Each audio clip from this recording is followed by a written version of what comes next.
وإن من فجور الخصومة أن يستغل أناس الحدث في التشكيك في الجهود أو الانتقاص من البذل، وقد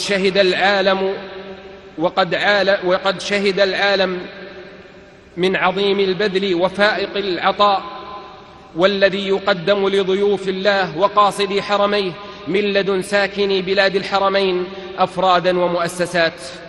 ولأنه إذا عدم الحياء جرؤ فاقده على ما شاء، فإن من السخرية المريرة أن يصطنع النواح على شهداء منى من له تاريخ إجرامي في الإلحاد في الحرم بقتل وتفجير فيه وإدخال أسلحة وترويع للحجاج وتهديد للحجيج ومحاولات لصد الناس عنه.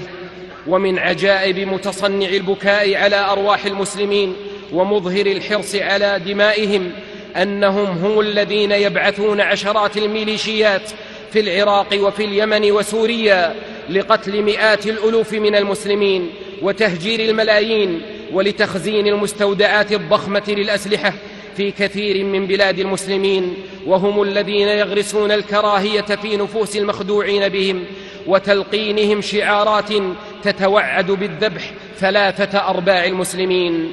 كفى الله المسلمين شرهم وهدى المضلل والمغرر به منهم.